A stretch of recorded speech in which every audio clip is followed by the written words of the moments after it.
Hey gang, glad to see you guys on here tonight. I got a good lineup to talk about tonight. I'm going to touch on the fact that our gut health group starts Monday. The preliminary, for those of you who don't know, in order to be in that group I want new people who are trying the triplex, who don't know about gut health. That's who we need in that group. So it can be customers or ambassadors. Can everybody hear me okay? Making sure, okay. So how you get them in that group is you just click on if you're in our team page, it's one of the suggested links at the top of the team page. If you're in one of my other groups and I don't have it linked in there, let me know if you have someone you want to put in there, and we'll get that done.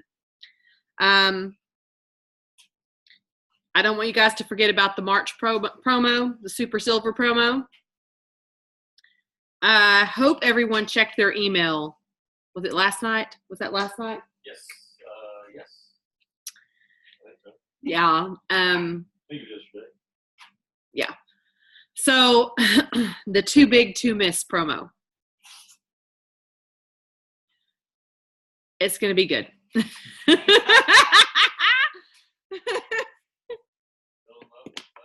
I feel it. I feel it.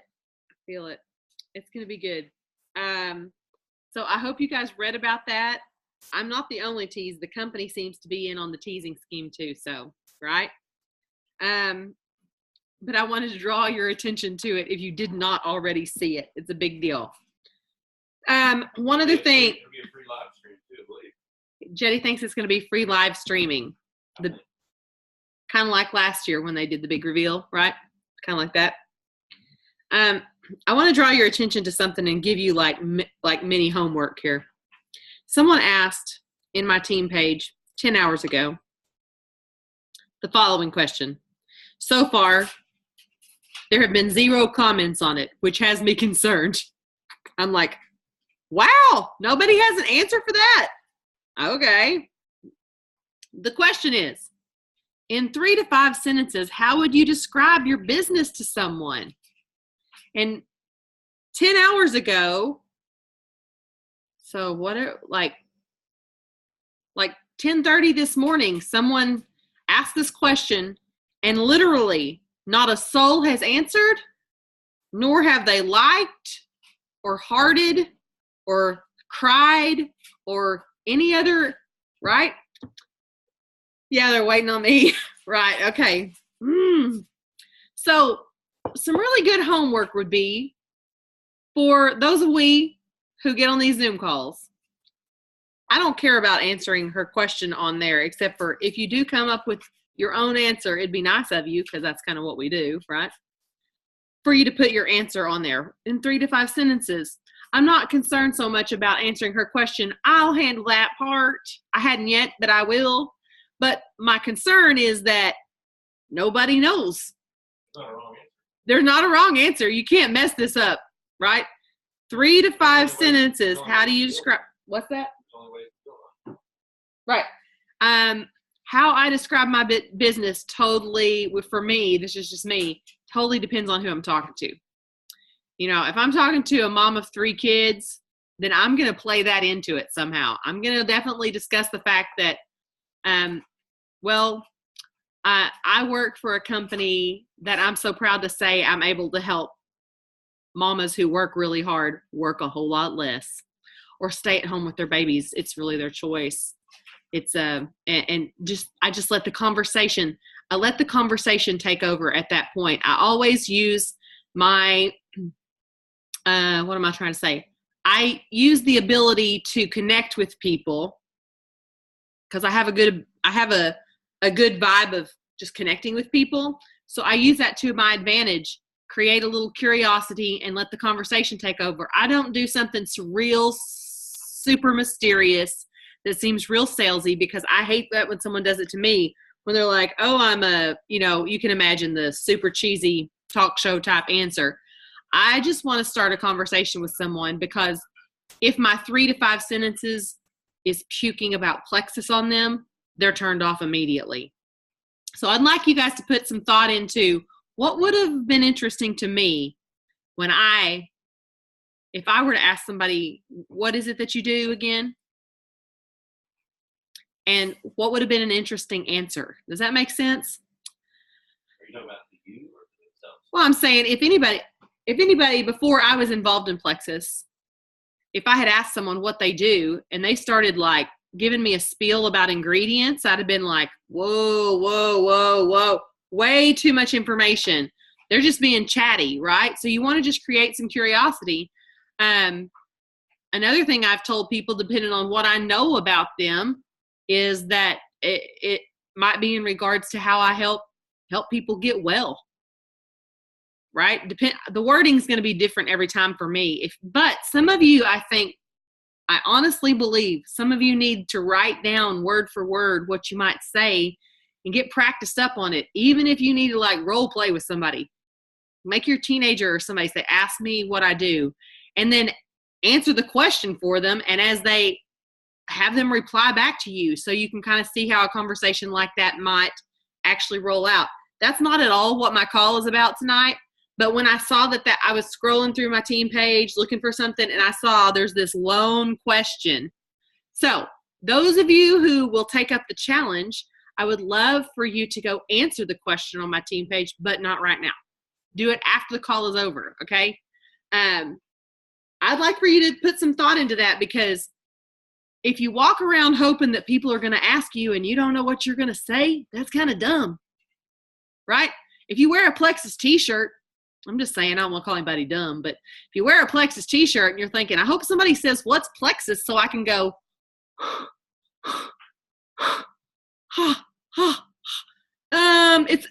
it's a pyramid scheme. You know, like, you don't want that to be what comes out of your mouth, right? You want it to sound inviting and friendly. You want it to sound like you're not going to like Tigger bounce people, right?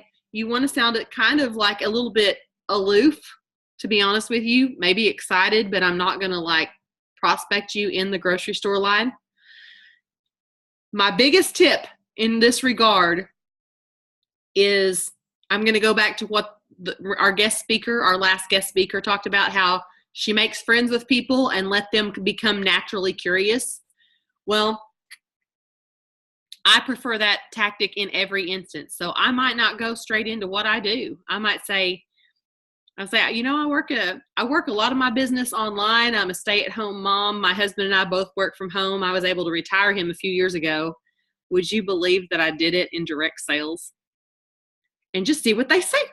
And then go from there, and then let the conversation take and then ask them if they want to be friends on Facebook. That's what I do always, always. I always ask people. I always figure out a way to become Facebook friends with new people who seem like talkers. You know, it's only talkers that are going to ask you what you do anyway. So as I become friends with them on Facebook, especially if it's someone that I just met, sometimes I will hand them my phone. You guys have all seen this. This usually happens to me in a place like Hobby Lobby.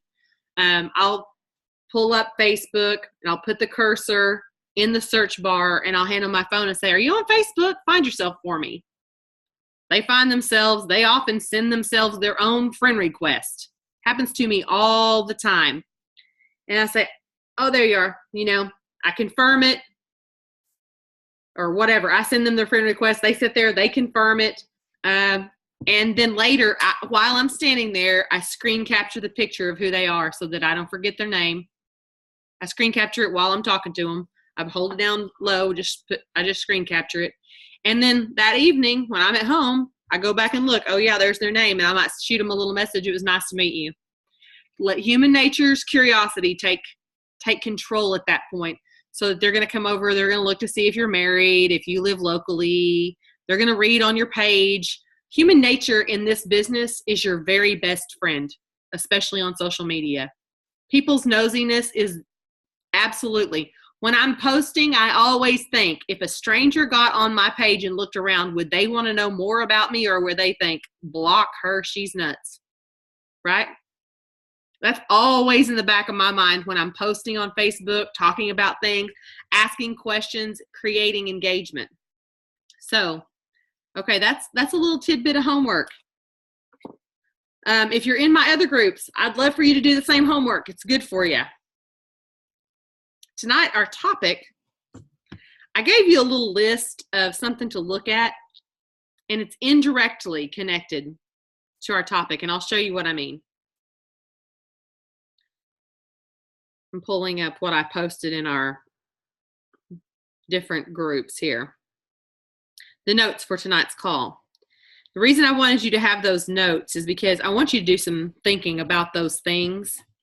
But mostly, it's the notes are on the butterfly page if you haven't seen them. They're in all my groups right now.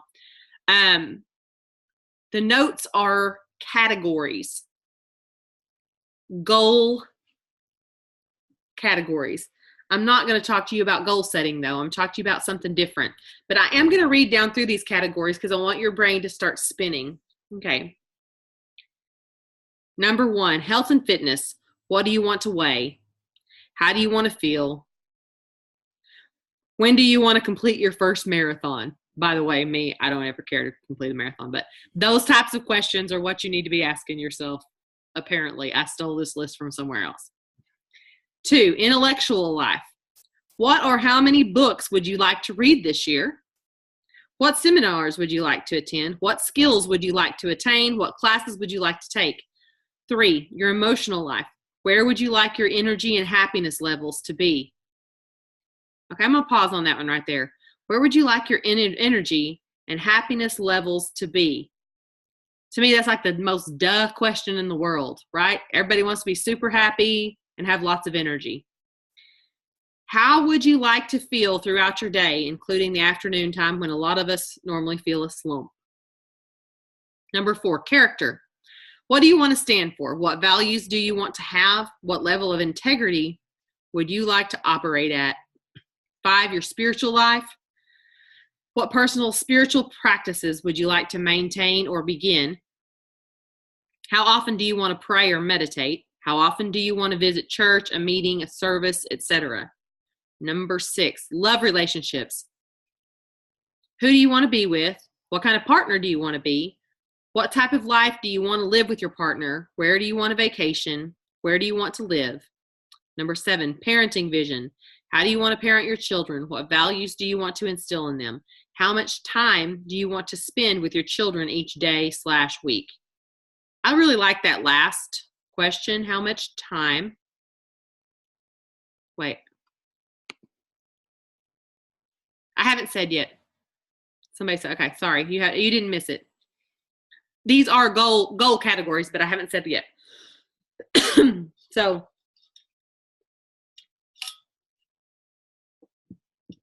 how much time do you want to spend with your children each day or each week?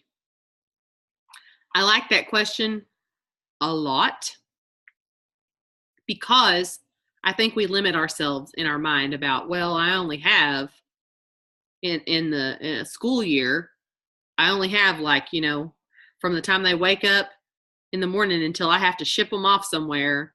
And then after homework and bath time at night, there's only so much uninterrupted time with your children. And you've swallowed that pill that's just the way it is. I swallowed that pill. I brought my kids home and I started homeschooling them. That was the first thing that I did. You don't have to do that, by the way, if you're no way. I used to be like that. I used to think people who homeschooled were nuts. And, but do what? Then I joined the nutty crowd. But here's the thing. Just that little tweak in my mind of, actually, I don't have to do what everybody else does. Everybody else works 8 to 10 hours a day. That change for me followed homeschooling because of the fact that I realized, why did I swallow that pill in the first place? Because my mama and daddy did it. Actually, if I'm being completely honest, my dad on any given morning was never gone from the house until after 10 in the morning. And until about 9:30, he was in his underwear drinking coffee in the recliner. In fact, we used to joke around and say, Jim Word made more money in his underwear drinking coffee before 10 in the morning than most people make in a month. That's true. And that's because he had tapped into something that I did not know as a child, because I had already swallowed the pill, the go to college, get a degree, owe a lot of money on your degree, don't work within your degree. But then, I'd swallowed this whole, the picket fence pill that's a big lie lots of times for people. I'd swallowed the debt, finance pill. And I was believing the way my mom lived her life. And my dad had tapped into something that was, he worked for himself.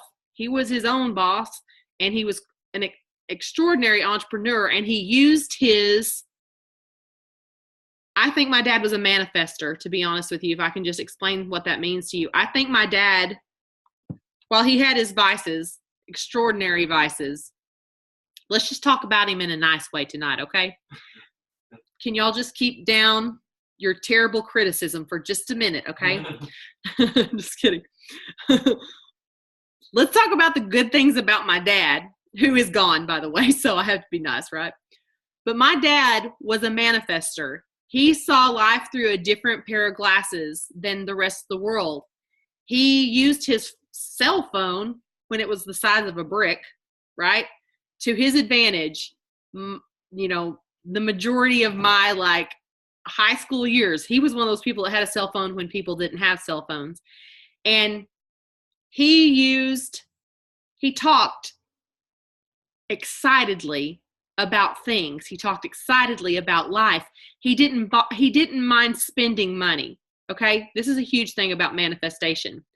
If you are super, super tight with your money, super, super tight means money don't flow. I'm just going to tell you right now, I'm not saying you shouldn't save, and I'm not saying Dave Ramsey doesn't have his good points, but I'm saying that super, super tight principle has its own realm of control. It's this mindset of, I can't afford things. And you don't want to be telling yourself that all the time, because that's a lie. You don't need to be telling yourself all the time anything negative. And since Misty already asked, what's the point of asking these questions? That's the point. I want you to look at all these categories. I'm going to finish reading them, but I want you to look at each of these categories. And when you're just by yourself later, I want you to honestly answer to yourself, what do I tell myself about that aspect of my life? What do I believe? What do I even speak over? For example, what do I speak about my parenting? Do I say, oh my God, get in the car? I mean, okay, seriously, if that's the everyday vision of what you have going on, and and you tell your husband even before you go to bed, it's going to be just like that tomorrow. They cannot get their ish together. It's awful. Okay. Every word that comes out of your mouth, I want you to imagine that it literally, right in that moment, came to be. Also, I want you to imagine one other thing. Read your library book. Whoa. Somebody just said, y'all, I'm cracking up. I'm going to mute everyone. But I'm cracking up because someone just said, hey, did you read your library book? Okay, hang on. You go. I did? Did I get them? Okay. Which is cracking me up because that's sort of like saying, get in the car, right? I'm just joking. We have to read, we have AR points, right? All the stuff. I just heard that because somebody got unmuted. But anyway, I'm going to scroll back up.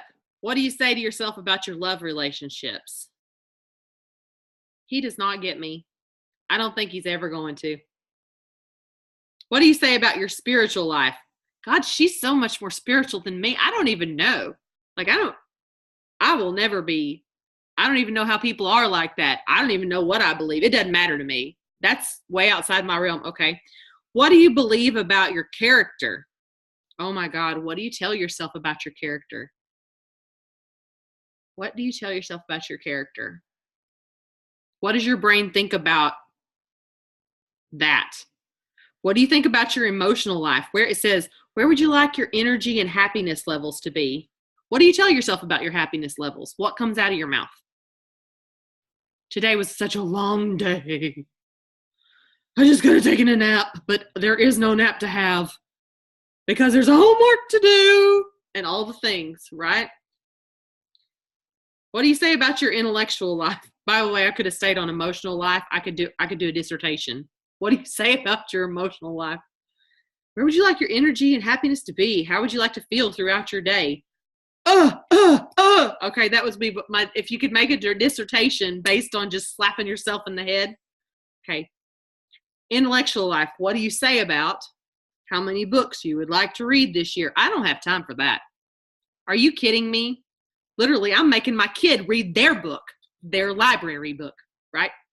I don't have time for that. Seminars? Are you joking? A new skill? Right. I'm barely getting my daughter back and forth to piano. Right. Health and fitness? Oh, yeah. Carl's Jr., right? Okay. What are you telling yourself every single day? Okay. I'm going to go back down to where we were. Whew. Social life, number 8. What types of friendships would you like to establish?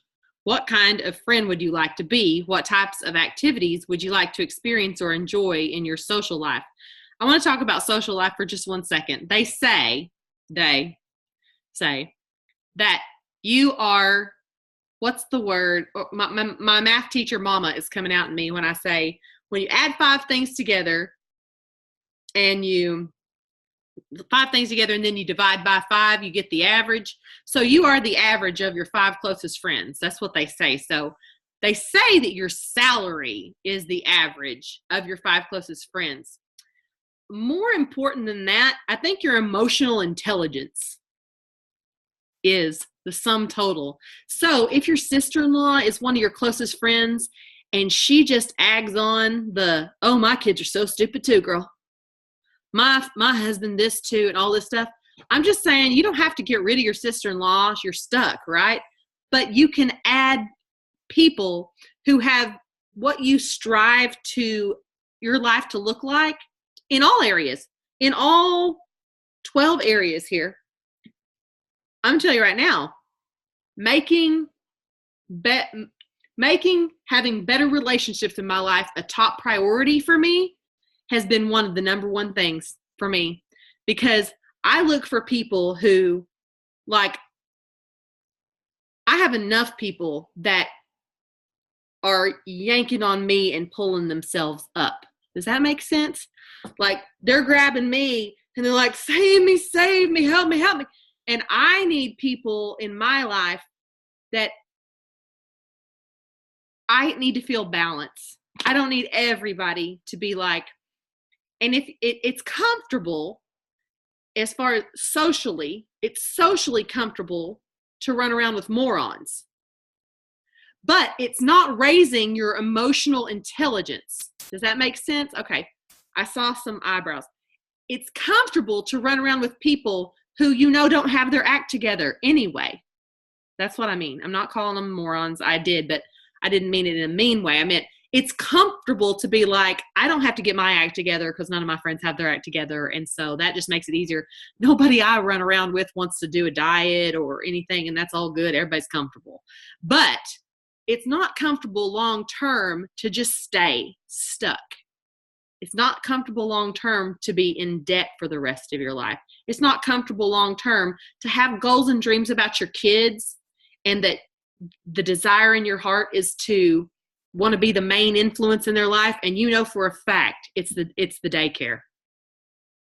Daycare's got the number 1 influence in their life. Or maybe they're older than daycare and their teenage friends that they're running amok with while you work during the summer. Okay, like when school is out during the summer and they just run around with all their friends and you don't have the ability to be the number 1 influence in their life.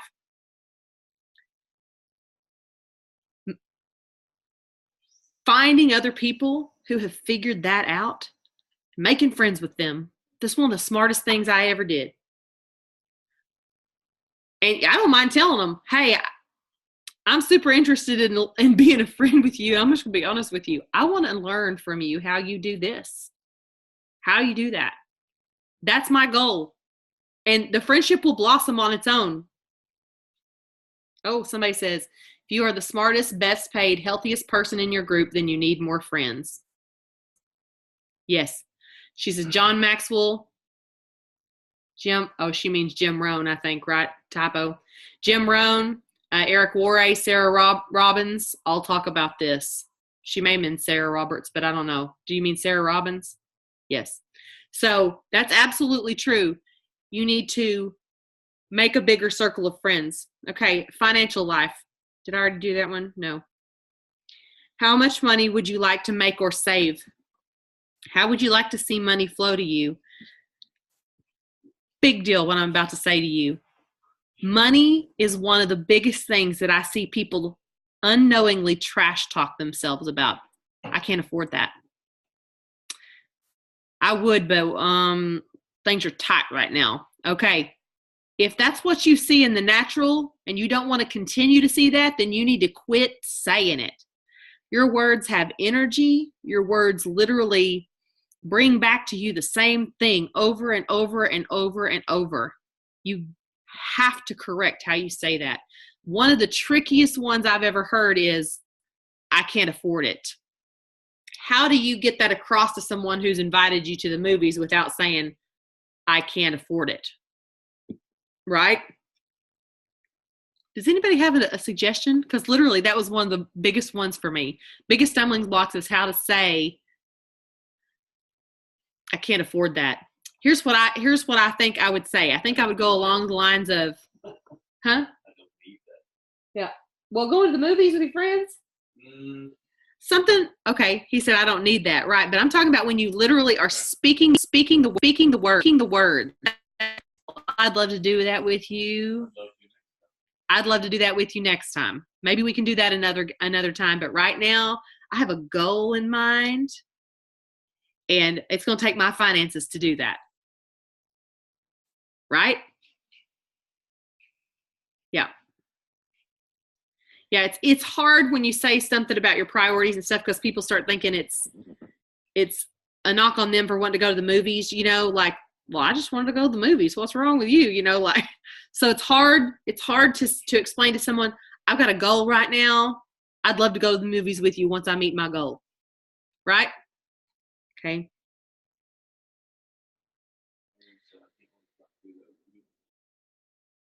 Yes, I can't wait till I can do that with you.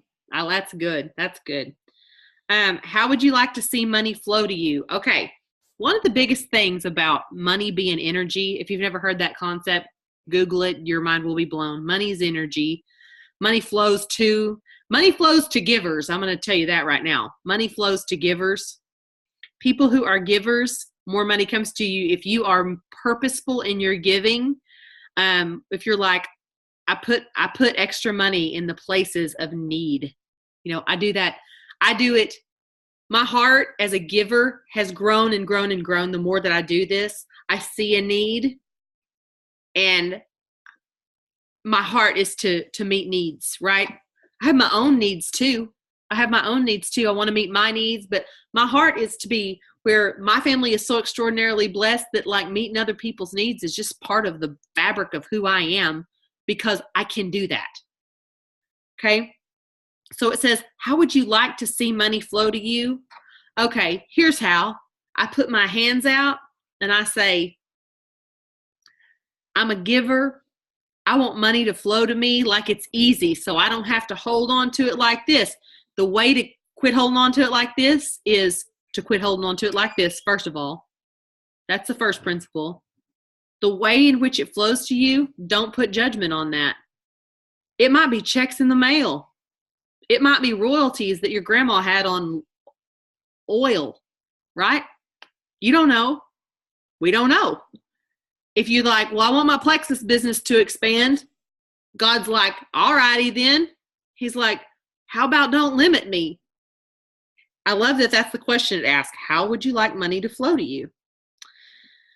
Career. What positions would you like to fill? What skills would you like to learn or attain? What types of projects would you enjoy working on? Where would you like to work or be employed? Okay. How do you talk to yourself currently about your career? Is it a passion? If you have a passion for what you do already, I hope you feel passionate about what you do. If you don't feel passionate about what you do, I want you to start manifesting that. Becky, I'm just going to tell you right now, put your hand out and start imagining a check. I want you to do that.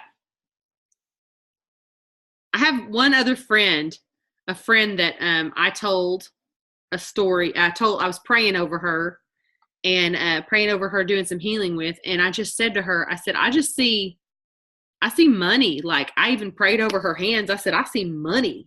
And I said, I don't know what it's going to be. I don't know if your business is going to expand, but I see checks in the mail. And she told me same thing that you just told me. That's where I got that from. She's like, there's royalties. They're not mine yet, but they will be. And I'm like, okay, don't limit God in the ways that he can bless you. How do you talk about your career now? Could you be talking about it more positively? Could you be talking about your Plexus business even more positively? Could you be like, February was hard. Don't do that. I thought I was going to be able to hit that one incentive, but I don't know if that's going to happen. Don't do that. Don't do that. Speak life. If you don't do anything, say 3 nice things about your business out loud every single day. Say it to your husband. Say it to your wife. Quality of life. Where would you like to live? What would you like your home or car to look like? Where would you like to travel? How does your daily life look? For me, when I was really, by the way, this is something Jetty can tell you. I'm a daydream believer. Is that right, Jetty? We have our vision board hanging on the ceiling above our bed. We created it together. For those of you who don't know, we created a vision board together. And like even just the other day, I said, lay down here beside me. Let's stare at the vision board a little bit. And we did. Some cool stuff happened. Literally, like while we're looking at it, I said, you see anything interesting up there? Because the way things are like even literally laid over each other, 2 things touching that may not seem to have anything to do with each other. Things are manifesting in a way. It's magic, right? Or could it be that the positive intentions while making that vision board, my own like intention while making that vision board is starting to come true? What about the things that I talk about when I look at that vision board? What about it could be my heart's desires and that the Lord knows them? There's so many ways you can attack this from any direction and not be wrong. You can say, literally, anytime I start talking about a vision board, I start worrying that people are going to be like, is she into something dark? Oh, no. No, I'm not. I actually know that most of you don't think that because a lot of you made vision boards with me, right? That was one of the coolest things that we've ever done as a team. That day was one of the coolest days I've ever had in my life. I don't even know why. It was just like collectively awesome. Number 12 is really cool. Your life vision. What do you see as your grand contribution to yourself, your community, or your planet? Did you know that I would say that at any given funeral that you go to, most people never got to number 12. Most people only got to,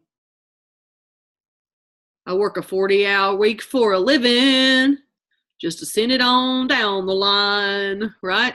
That's all they ever, like, they never get past my grand contribution. Like, they don't get to that. They're like, I don't know, I raised some kids and yelled at them a lot, right? But they're pretty good. My kids are pretty good. They turned out okay, right? Most people never have enough insight to think about their own heart's desires and then going past their own heart's desires. The biggest gift of what we do in my opinion, it's me, just my opinion. The biggest gift of what we do is the biggest gift of, I'm going to say about myself because I can't speak for all of you. The biggest gift of what I do is becoming less self-centered. I didn't even know I was self-centered. Because when I think of someone who's self-centered, I think of someone who's vain or something like that. Self-centered just means that you only can focus on yourself because you don't have the ability to focus on anything but my bills, my problems, my whatever, my kids' school clothes.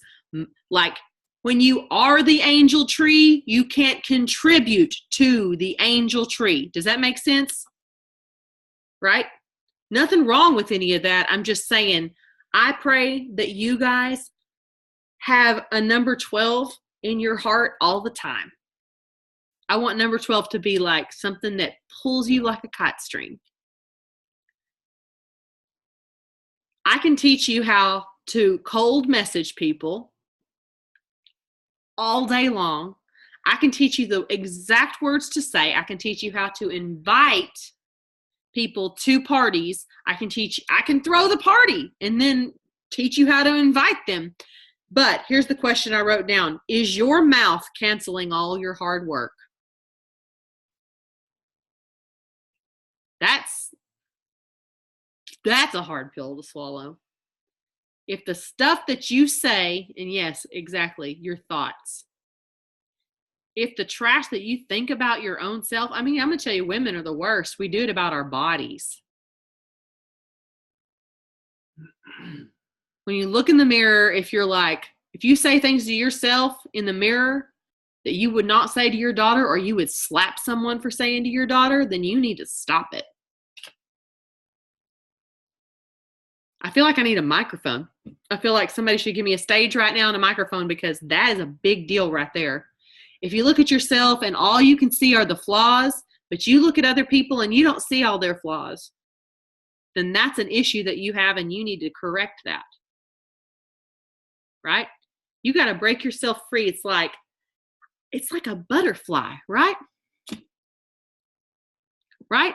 Starts off as a caterpillar, but I'm going to tell you right now, the cocoon is what makes you strong. When people go, have you ever watched, we just the last 2 nights have watched the show The Voice. People have been telling me for years, you should watch The Voice. Your daughter should be on The Voice. You would love The Voice. 2 nights in a row, we watched The Voice. There is an underlying theme to almost every contestant. A tragedy. In almost every single situation, it's like, well, then our house burned down, and then grandpa died, or whatever it is, as they're interviewing them before they sing. When they come out there and sing later and you hear grit, and you see it on them, that happened inside the cocoon. Always. First of all, it makes them super interesting, doesn't it?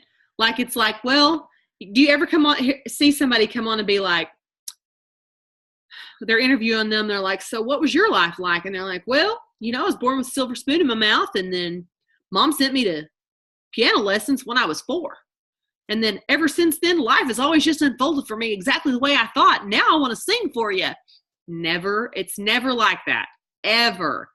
The ones that get out there and can sing like Aretha Franklin, they've gone through it every single time.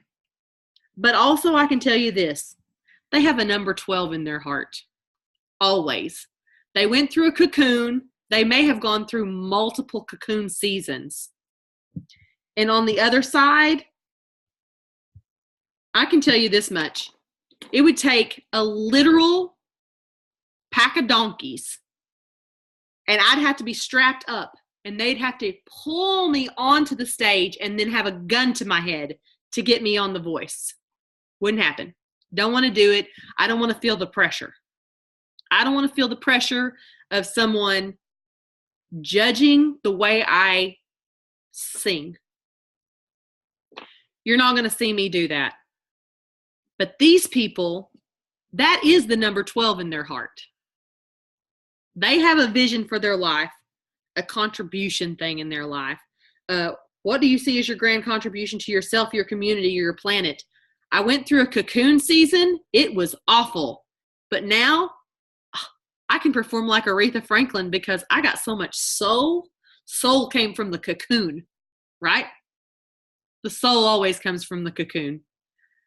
Never from the silver spoon. It's always from being in the cocoon. Gosh, I need to write something about that. It's not the spoon, it's the cocoon, right? Always that's the case. And when you hear them sing, you've heard their story, and you hear them sing, you have all this stuff going on in your head because you're thinking, she's a survivor, pick her, right? We always want those people to do well. And you know why? Because we're those people. We are. Like, everyone goes through a cocoon. The fact that we let fear keep us from being bold and loud and just being ourselves, that's shame on us, because we all are going through trials at any given time. We've all have gone through seasons. To think that anybody has their life all together, that's just a lie. People don't have their life all together. Even as much as I want to give my children life on a platter, they're going to come out on the other side blaming me. I promise you, for something I did wrong. I promise. Like, there's going to be. Jetty said, don't say that, right? Good point, Jetty. I pray that my children have a 12 in their heart, that they have something that's so, like, it's a kite string that pulls them, and whatever career that they choose it because of a vision of bigger than themselves, and that they don't choose anything based on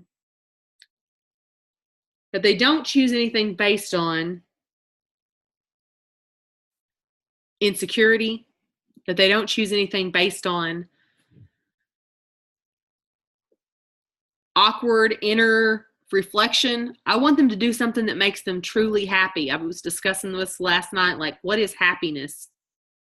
What's happiness? Like, people can live in what seems like the lowest of conditions to the outside world and be truly happy.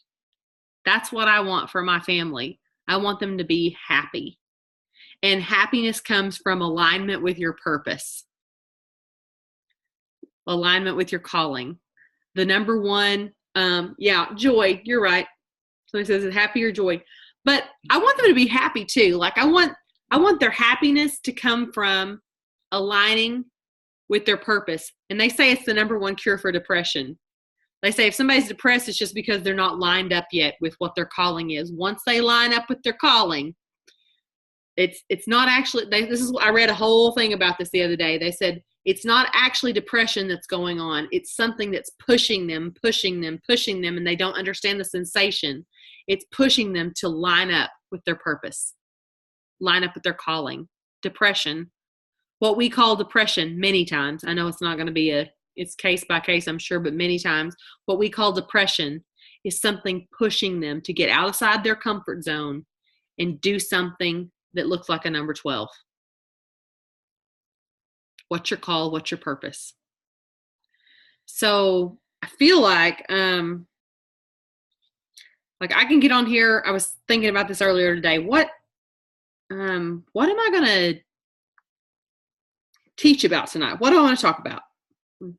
Should I talk about the triplex? Should I talk about, and I even asked Jetty, I called him in the middle of the day, and I don't really do this to him. I have nothing to talk about tonight. He's like, okay. And I'm like, I say that sometimes, but today, I'm not joking. I have nothing to talk about. I don't know what I'm going to talk about. Even right before we were about to start, I don't know for sure if he knew, whether I knew yet, that I knew what I was going to talk about or not.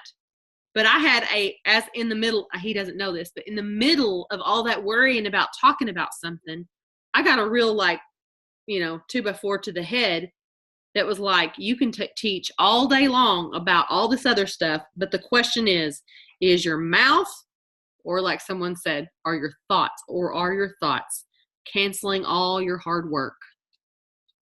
So here's what I want to do. I want to pray over us tonight. And one other thing. I'm going to pray. I'm going to turn the music on. And the reason I'm wiggling is because I got to go pee so bad. But my bathroom's right there. So I'm going to turn my music on. Jetty, are you in the bathroom? He just went into the exact same bathroom. Y'all think this is funny. Are you done? No. Okay. Hurry. You need to go? No, go ahead. No, go ahead. Okay, I'm going to go first. I'll be right back.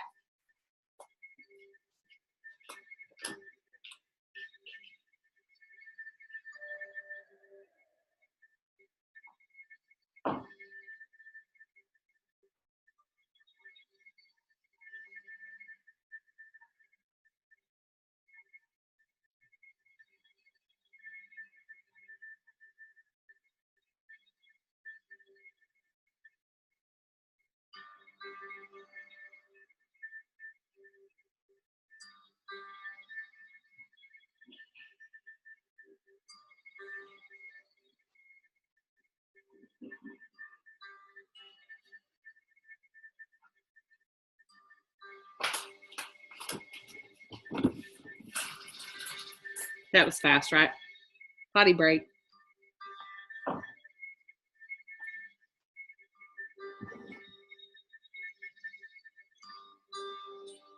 You know the difference between, raise your hand if you know the difference between toilet paper and a shower curtain. Okay. Well, okay. That's good to know. A lot of you do. Some of you don't. Now we know who's been using the shower curtain, right? Okay. Just saying. We're about to have a toilet paper crisis at my house, as in I'm about to text my son, even on my Zoom call, and say, if you don't get us some toilet paper crisis. I'm just going to type in toilet paper crisis. There is some in there, but I'm pretty sure that's the end. Jetty buys it by the case, so we sometimes forget that it needs to happen again. Oh. Hang on just a minute.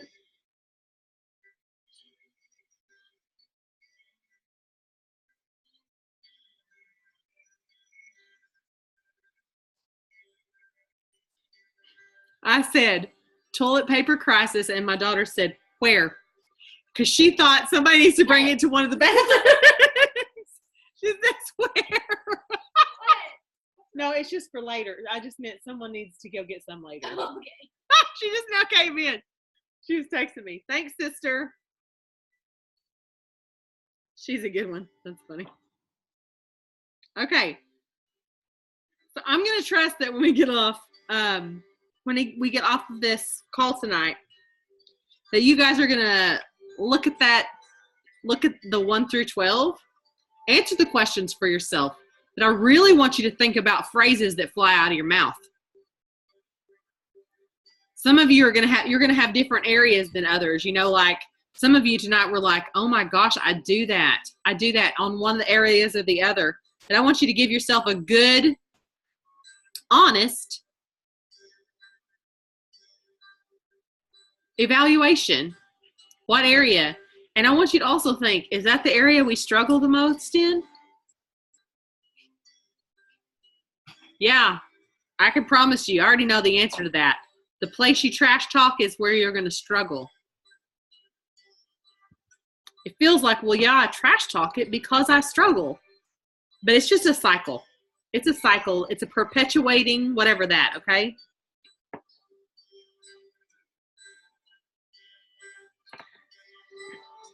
God correct us.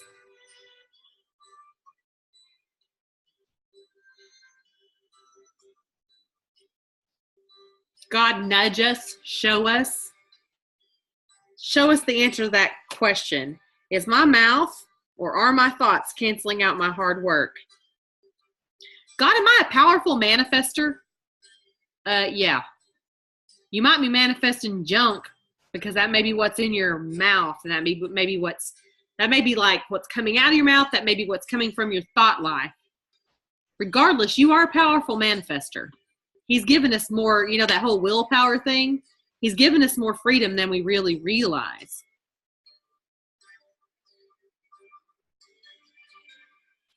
It's kind of like that difference between faith and fear. Faith and fear are both based in something that hasn't happened yet, but your imagination is thinking, oh, what if that happens? Or, oh man, what if that happens? Fear versus faith. God, thank you that we can be manifestors of faithful things instead of fearful things. God, I'm going to ask that you would highlight for everyone on this call. Help them as they're looking down through that list. Help them to just zone in, right? Oh, yeah. Ooh, number 3. Gosh. Number 8, whatever it is. God, that you would be faithful to that. That you would be faithful to point out to us areas where we are doing damage. God, I thank you that you are so present in our lives. That you're present in our decisions when we stop and ask, right? Like, how often do you have something going on and God's given you all the red flag warnings, like down at the ocean? You've ever gone down the ocean and there's red flags everywhere? It says, don't swim, don't swim. But do we just kind of jump in sometimes without asking or looking for the red flags? That's something that is in this season. God has been showing me, there's always red flags. There's always going to be a red flag. God, thank you that you are faithful with those red flags. Teach us how to heed those warnings. God, teach us how to learn from, we're moving into spring now, right? So we're moving out of winter. God, teach us how to learn from winter and not repeat the same stuff in spring. And then as we move into summer, teach us how to learn from spring and move into summer. Totally changed. God, that you don't leave us from season to season like we were. I mean, every time I'm going through something, I always think, God, whatever this is, I stop and say, whatever this is, whatever it is that you need to show me and teach me, I pray that I'm open. I pray that like my heart feels literally open. I can see it like open and willing to make the changes that he's trying to show me that I need to make. I do that all the time. I reflect and think, okay, did I just go through a really hard season? Did I learn everything? Because I don't want to go through that same season again.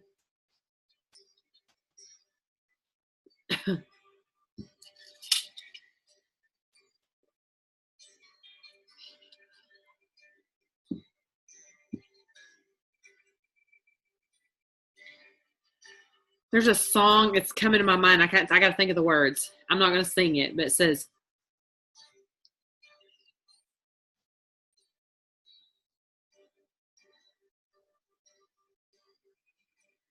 oh my gosh, I got to look this up. Just give me 1 second.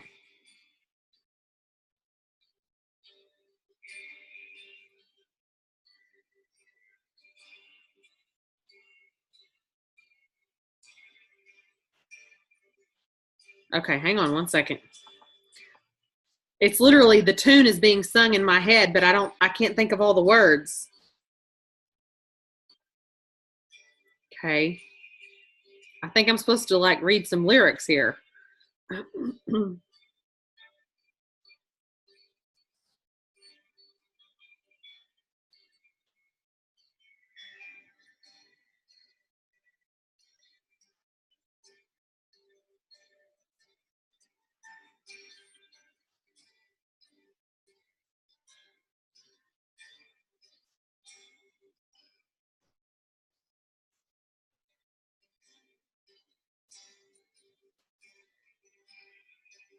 Hang on, that's not the one I was thinking of.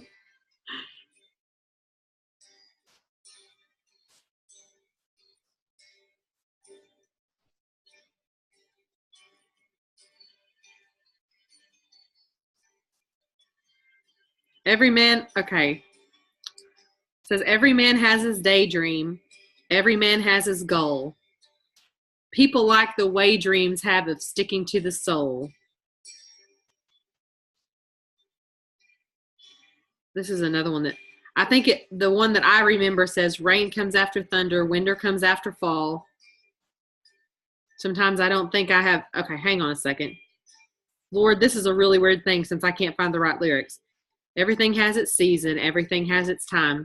Show me a reason and I'll soon show you a rhyme. Cats sit on the windowsill, children sit in the snow. Why do I feel I don't fit in anywhere I go? It says rivers belong where they can ramble. Eagles belong where they can fly. I gotta be where my spirit can run free. I have to find my corner of the sky. Oh, here it is again. I sang that song when I was a kid. I'm gonna keep praying, but I can remember not knowing what it meant. Rivers belong where they can ramble. Eagles belong where they can fly. I gotta be where my spirit can run free. I gotta find my corner of the sky. I certainly didn't know. I was probably like 12 years old. I had no idea what that song was talking about. After what we were talking about tonight, I'm sitting here going, okay, rivers belong where they can ramble. That's really like speaking to me right now, because the fact is, if you are doing a career that you know that it's not your calling, that's definitely not rivers belong where they can ramble and eagles belong where they can fly. If you're in a relationship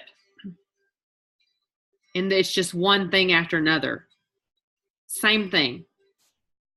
God, I ask that you would give us wisdom in all decisions in our life, major, lifestyle areas of our life.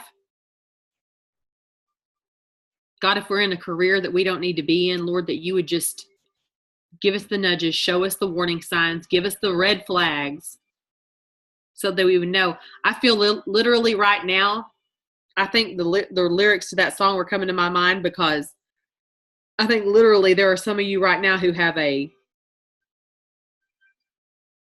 there are red flags going on all around you, like alarm bells, and you're ignoring them. He's trying to get your attention in some area and say, okay, I need to shift you. This is not where you're supposed to be. And you stick there because of tradition, or you stick there because you're comfortable, or, you don't want to get outside your comfort zone, or benefits. Like maybe your job has great benefits or something. And he's like, this is so specific, but think of it like this. You have benefits at this job, yet you're not aligned with your purpose. Therefore, depression. That's what I just talked about. When you line up with your purpose, even if you're making less money, even if the insurance is not paying the way, whatever it is, he's like, yeah, but you're not going to need the psychologist anymore, or whatever it is that you're, the alignment is going to bring you out of that place. The purpose, the calling on your life is going to bring you where your eagles belong where they can fly moment. Where you're like, this is what I'm supposed to be doing. When my sister and I started doing this healing thing, I was like, literally like beating myself on the head. Oh my gosh. I've never felt like this in my life. Did you know that even Plexus didn't bring me the fulfillment?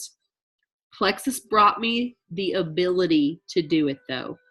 Without the Plexus money, without the Plexus freedom on my time, I would have never pursued something like that ever. Would have never crossed my mind, because I'd have been doing a 9-to-5 or somewhere, or Jetty been hanging on to his job for some benefits. I mean, we were deeply, grossly brainwashed in the beginning. God, thank you that you are like, God, I want you to wash our brains.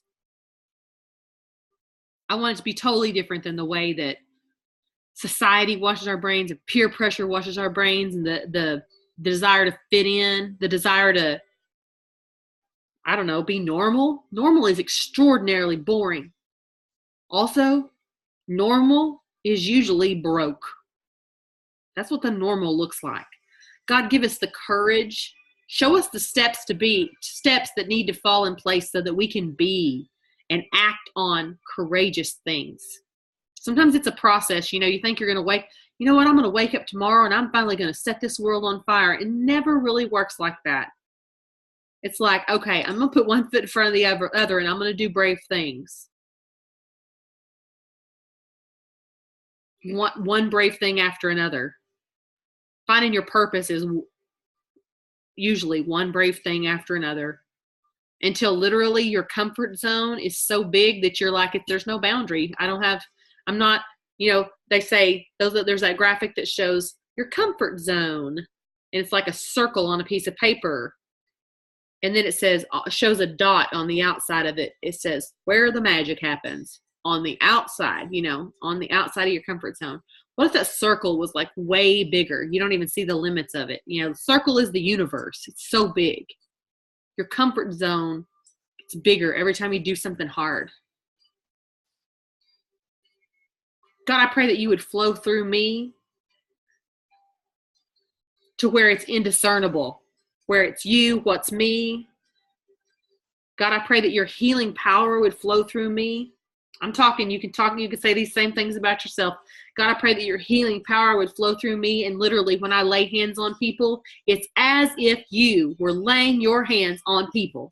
God, I pray that as I work my business, it's as if you were working my business. God, I pray over my marriage as though it's as if it was Jesus and the church, right? The bride and the bridegroom. And my marriage would be so strong because it's framed in the beauty of the Trinity.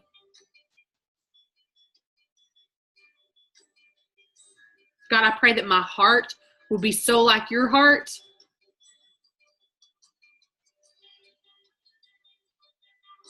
That I am a giver.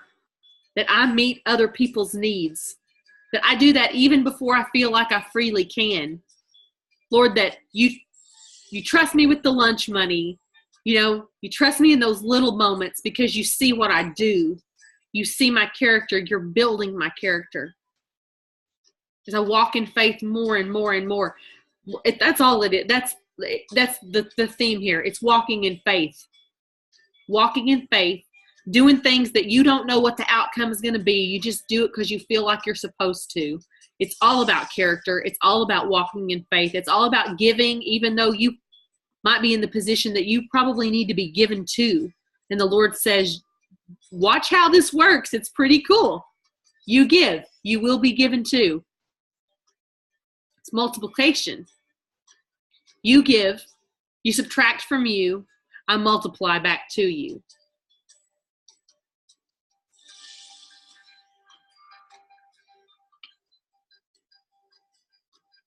I want to speak to your minds right now, Lord, that any darkness, any kind of curse, anything from generations, like anything in our generational flow, God, that you would plant the cross of Jesus between darkness, any form of darkness, and ourselves. That nothing can knock that over. That we walk freely in the fullness of the blood that was shed for us. The freedom of that. God, because you are a giver, I am a giver. Because you are a healer, I am a healer. Because you are a miracle working God, I am also a miracle worker. Because you love people, I love people. God, that you would be the main influence in my heart. That when I see warning signs, I come to you. I say, what's going on here? I'm just like trekking through life, and I need to obviously have a parent-teacher conference with you, Lord. What's going on? Show me. Give me insight. I need your wisdom. I need your wisdom in my marriage. I need your wisdom in my relationships. I need your wisdom in my career. I need your wisdom in my 1 through 12. every single area. Lord, give me wisdom in this area. I encourage you to go back through that list. Ask those questions to yourself and say, Lord, give me wisdom in this area. I'm going to read the categories really quick. I'm not going to read the actual questions, just the category.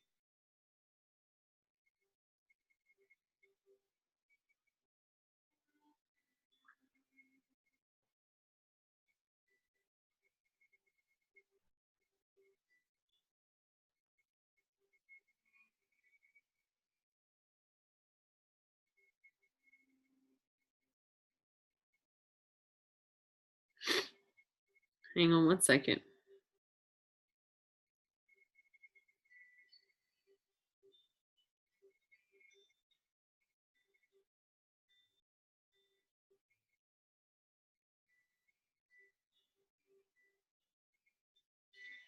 Here we go.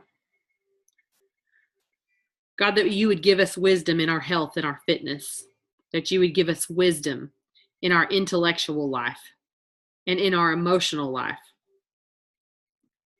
Give us wisdom in our character, in regards to our character, our spiritual life, our love relationships. God, that I would be a parent like you, that I would mirror you.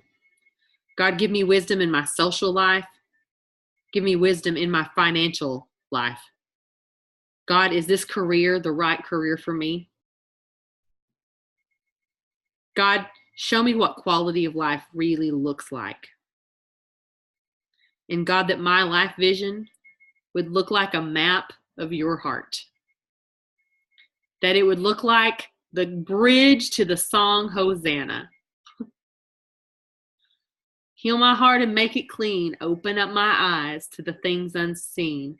Show me how to love like you have loved me. Break my heart for what breaks yours. Everything I am for your kingdom's cause, as I walk from earth into eternity. I told Jetty the other day, I said, I want to write a book about the bridge of that song.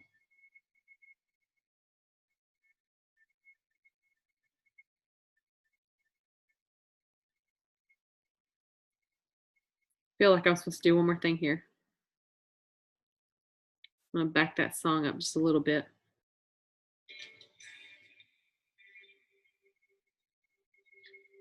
As we listen just these last little tones here, I'm going to put it up a little closer so you can hear it. I want you to just listen to God for a second. What's he speaking to you?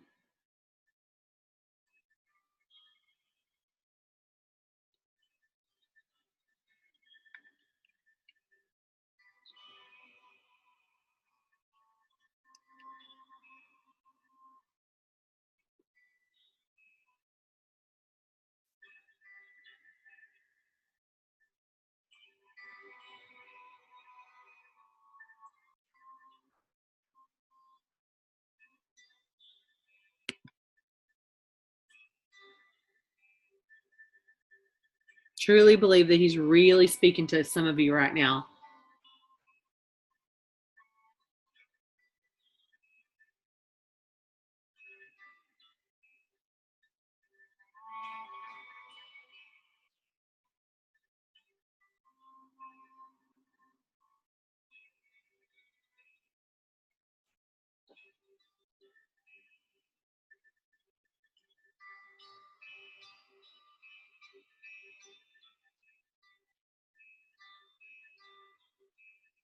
And God, that those impressions that you are, those moments, those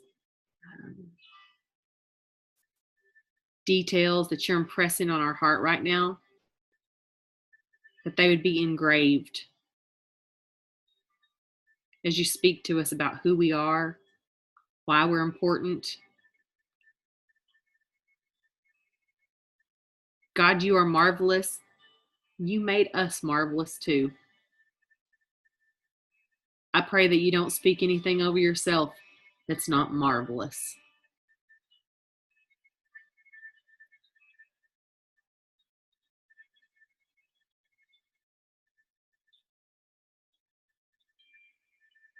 In Jesus' name, amen.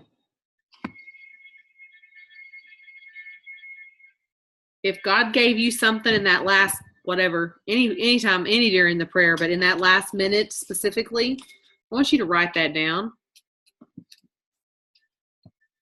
No matter what it was, whatever he spoke to you, I want you to write it down and put it somewhere for yourself.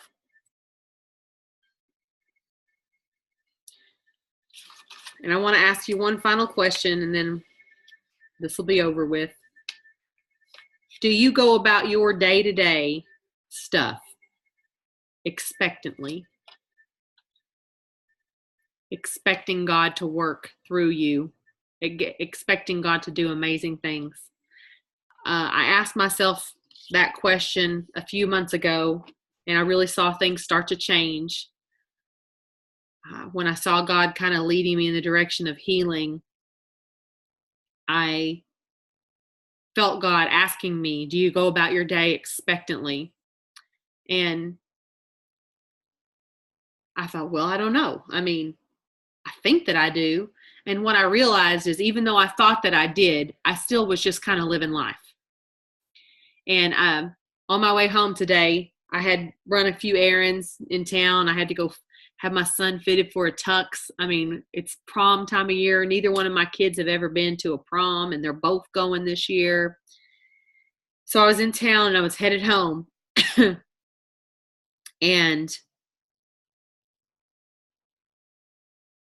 I'm passing by this like nursery little like flower garden nursery place. And around Oklahoma, it's still kind of probably too early to plant things. And I thought that to myself, it's too early to plant things. Don't pull in there. And I thought, I just want to pull in there. And something was dragging me over there, and I pull in, and I'm going to fast forward through all what happened and just say this.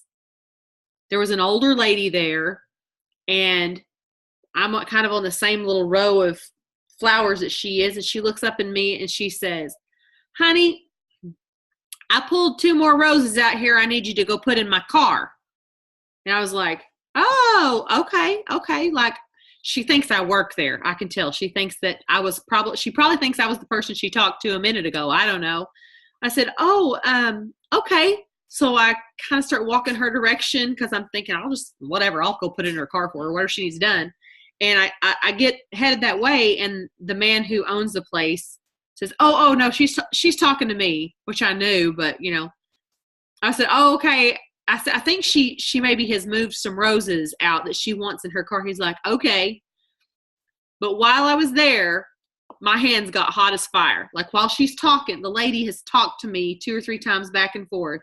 My hands got hot, which that usually means it's a healing thing. So, well, I've never had it. I don't know what it means for other people. It always means healing with me. So as I'm like watching her walk around, she's not getting around great, but she seems okay. And he gets the roses. They walk toward her car. And I think, well, okay, what am I going to say? How am I going to broach this topic with her? Excuse me, ma'am, are you sick? I don't know what I'm going to say to her, but I'm thinking about it. And as she walks to her car, I think, well, I'll talk to her when she comes in to pay. Like she'll have to walk back up to the little office area to pay. But I saw her give money to him standing at the car. So I was like, oh, okay. So, it's just a little mom and pops type shop. So she's probably bought stuff from him before. She knows how much the roses are. And I was like, oh, Lord, my hands are hot. And she's about to get away. I can't run to her car. I'm going to look like a fool anyway. So he walks toward me, and he's going into the office. He starts talking about those sweet little ladies. He's like, she thought you worked here. I said, yes, I know. He said, her sister, well, I guess it was her sister. I don't know. But he said her friend there, she had a really bad accident on Sunday. And I said, she did? There's another lady with her? And he said, yeah. He said, her face is all black and blue. Did you not see her in the car? I said, no. Oh my gosh. And I look out there, and the lady's looking at her receipt. She's in her car, but she hasn't left yet. And I'm like, hang on, I'll be right back. So I run out there, and I go around to the passenger side, and I know I've probably scared the ladies. And I just kind of tapped on the window, like, can you roll your window down? And I asked the lady, I said, I don't know how to say what I'm about to say, but I see you've been hurt. And she said, yeah, I fell. And she looked like, I mean, it was bad. Like maybe she just bruises easily, but she had fallen. It looked like maybe she didn't even catch herself. This whole side of her face, and she had broken her arm. And I just said, I said, he said that you were hurt. And I said, earlier, I had something happen and it made me think I needed to come pray for you. I have a gift of healing, and they're both just looking at me, and I said, is it okay to pray for you? And the lady that was in the driver's seat who I had spoken to earlier, she says, oh, yes, we very much believe in that. I didn't know anybody around here that did that. And I said, oh, okay, okay. And so I said, just a second. So I'm thinking I'll go get my car and see if my frankincense is out there, even though I was pretty sure it wasn't. I said, hang on one second, because I was parked right behind her. I go to my car and I come back, and I didn't have frankincense. I have oil that's in one of those little roll-on things. It's not legit oil, anything. But anyway, I get back over there and I said, I don't have my regular oil, but on the way from my car to her car, I was like, Lord bless this oil, whatever. So I put some oil on her and I said, you're sick too, to the lady in the driver's seat. And she said, well, I'm not worried about me. I'm just worried about her. She's the one that had the accident. And I said, I know, but I'm pretty sure it was you that caused this all. I said, my hands got really hot. And I started trying to explain to her. She said, really? Apparently she'd been sick for a long time, had something like Parkinson's, it looked like maybe. I didn't see it, but the man told me later that he's seen these ladies and he thinks she has Parkinson's. So I said, you're sick too? And she said, well, I've been sick for a long time. So anyway, I just prayed over them. It was short, sweet. It was whatever I felt God was laying on my heart at that time. And then I went back in the place after it was over with. And I knew the man was going to wonder why I ran out there. Like as I'm walking back in, I thought he's going to be like, what did you just go do to my customers? Like, were you trying to sell them something? Because I went to my car, I got something, I came back. Anyway, he starts asking me questions, and I said, well, I have a gift of healing. And when you said they were sick, I said, I had already known that the other lady something was wrong with her. And anyway, so I had a really interesting conversation with him. But I thought after I got in my car and left, I thought, it's so interesting, all the doorways that have opened up in my life since I walk around. Do you go about your day to day expectantly? Because it was as much a blessing to me today as it was to them.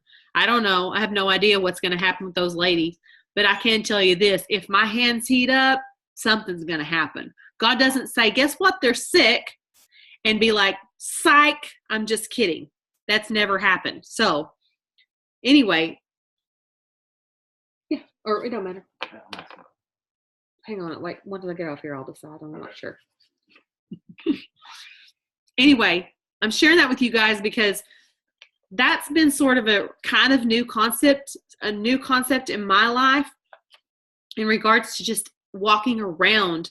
I mean, at the garden place, expecting God to move in my life. And the really cool Avatar thing of it all, the Avatar thing. You ever watch the part of Avatar where it's like, they take the sick one and they put a sick avatar and they put it under the tree, and they all take their braids and they lock it into the tree of souls or whatever. They lock their braid into the tree, and it's their collective energy that heals the one, right? This Avatar aspect of life that's like, we're all connected. Like what's blessing someone else is for sure blessing me. Walking around expectantly, expecting God to move. And as he does, it's impacting everyone. It's a big number 12 for me. You see what I'm saying? Huge. So anyway, I thought I'd share that with you guys. I pray that you ask yourself that. Do you go about your day-to-day stuff expectantly, expecting God to move? And if you don't, I'm encouraging you to do so, expecting God to move in every area of your life. I guess that's probably all I have for tonight. So if you guys don't forget the little homework portion about going and answering my friend's question in regards to what do you say about your plexus. 3 to 5 sentences that explains what you do. I'm going to tell you right now, I could easily puke on people about plexus. Plexus has changed all of my 1 through 12. And the biggest area that it has done that is it's given me time freedom. Freedom to pursue all these other little areas of my life that I would not have had time freedom. I would have been bossed around by my 40-hour week. So, okay. I pray that you guys are blessed tonight.